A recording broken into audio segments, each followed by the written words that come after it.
여러분, 법이라는 게 한 나라의 뼈대잖아요. 그런데 만약 그 뼈대가 서로 어긋나고 심지어 싸우고 있다면 어떨까요? 좀 이상하죠? 오늘 저희가 살펴볼 자료는요, 바로 한국의 법 체계가 이런 깊은 모순을 안고 있다고 주장하고 있습니다. 자, 이 자료가 던지는 질문은 정말 근본적이에요. 나라의 최고법인 헌법이 있고 또 국가 안보를 지키는 아주 중요한 법률이 있는데 이 둘이 서로 다른 말을 하고 있다면요? 그럼 우리는 도대체 뭘 따라야 할까요? 바로 이 딜레마, 여기서부터 한번 시작해보죠. 네, 이 주장이 사실 좀 복잡하게 얽혀 있거든요. 그래서 저희가 5단계로 한번 나눠서 살펴볼게요. 처음엔 이 논의를 촉발시킨 헌법 개정 이야기부터 시작해서 법과 법이 어떻게 충돌하는지 차근차근 따라가 보겠습니다. 자, 그럼 첫 번째 순서입니다. 이 모든 분석의 시작점이죠. 바로 대한민국에서 제안됐던 헌법 개정안. 여기서부터 한번 자세히 들여다보겠습니다. 이 자료는요, 최근에 6개의 정당이 힘을 합쳐서 헌법을 고치자 하고 제안한 이야기로 시작을 해요. 사실 이 제안 자체는 5.18 광주 민주화 운동이나 부마 민주화 항쟁 같은 그런 역사적인 정신을 헌법에 담자는 거라서 이 자료의 저자도 이건 좋은 방향이다 라고 인정을 합니다. 그런데 이 자료의 핵심 주장은 바로 여기서부터 나옵니다. 이렇게 좋은 변화도 있는데 정작 한국법의 근간을 흔드는 아주 모순적인 조항들은 전혀 건드리지 않고 그냥 그대로 뒀다는 거죠. 이게 문제라는 겁니다. 자, 그럼 이 자료가 지적하는 첫 번째 큰 충돌 지점으로 가볼까요? 놀랍게도 그건 바로 헌법 그 자체 안에 있는 모순입니다. 이 충돌의 한가운데 바로 영토 조항이라는 게 있습니다. 이게 뭐냐면 대한민국 헌법에 우리나라 땅은 한반도 전체와 그 부속 도서로 한다 이렇게 써 있거든요. 이게 무슨 뜻이겠어요? 맞습니다.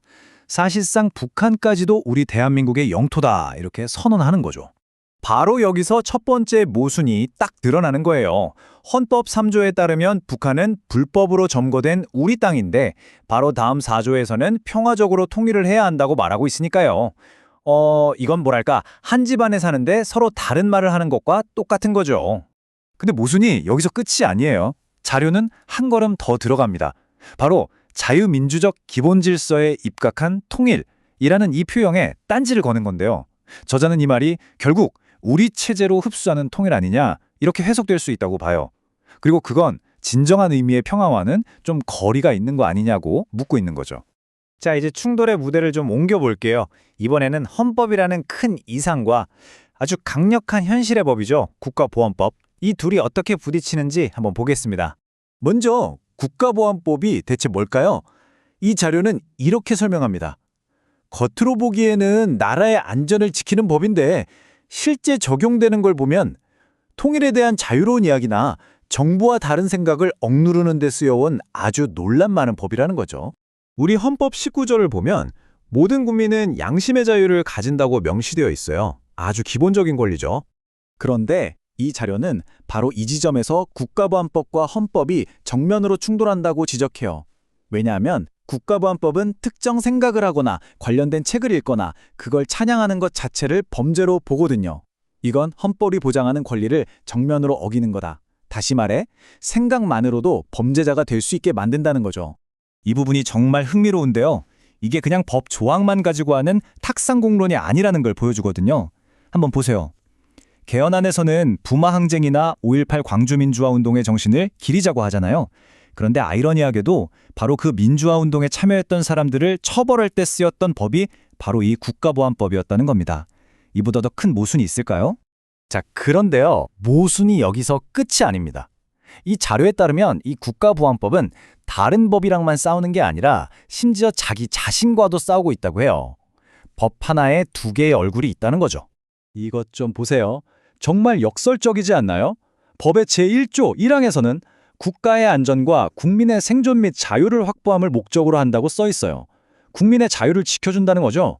그런데 바로 다음 2항에서는 뭐라고 하냐면 이 법을 해석 적용할 때 국민의 기본적 인권을 부당하게 제한해서는 안 된다고 스스로 경고를 하고 있습니다. 이건 마치 스스로를 믿지 못하는 법 같지 않나요? 그러니까 이 자료의 분석은 이런 결론에 이르는 거예요. 국가보안법의 진짜 목적, 즉 국민의 자유 확보는 역설적이게도 이 국가보안법이 사라져야만 비로소 달성될 수 있다는 겁니다. 정말 엄청난 역설이죠. 자, 그럼 이렇게 뿌리 깊은 모순들을 잔뜩 확인했는데 그럼 어쩌라는 걸까요? 이 자료는 아주 명확하고 또 강력한 요구사항들을 내놓으면서 결론을 맺습니다. 우선 첫 번째는 헌법에 대한 요구입니다. 지금까지 우리가 얘기했던 이 모든 모순의 고리를 끊어내려면 헌법부터 제대로 손봐야 한다는 거죠. 특히 논란의 중심이었던 영토조항 같은 것들, 이런 근본적인 문제를 해결하라고 촉구합니다. 그리고 두 번째 요구는 예상하셨겠지만 바로 국가보안법에 대한 겁니다. 이 법을 아예 폐지하라는 거죠. 그리고 즉시 국가보안법 위반 혐의로 진행되는 모든 수사와 재판을 멈추고 억울하게 갇힌 사람들은 풀어주고 피해자들에게는 국가가 보상해야 한다고 주장합니다. 결국 이 자료가 우리에게 말하는 건 이게 그냥 법조항 몇 개 고치는 그런 기술적인 문제가 아니라는 거예요. 이건 훨씬 더 근본적인 질문입니다. 과연 대한민국은 어떤 나라여야 하는가? 안보를 최우선으로 두는 나라여야 하는가? 아니면 시민의 자유를 최우선으로 두는 나라여야 하는가? 이 두 가지 비전이 정면으로 충돌하고 있다는 거죠. 그리고 이 분석은 우리 모두에게 마지막 질문 하나를 던지면서 끝을 맺습니다. 국가의 안보와 시민의 자유. 이 두 가지 가치가 서로 부딪히는 것처럼 보일 때 우리 사회는 과연 그 사이에서 어떻게 균형을 잡아야 할까요?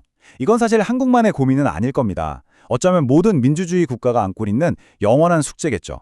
오늘 이 깊은 고민에 함께해 주셔서 정말 감사합니다.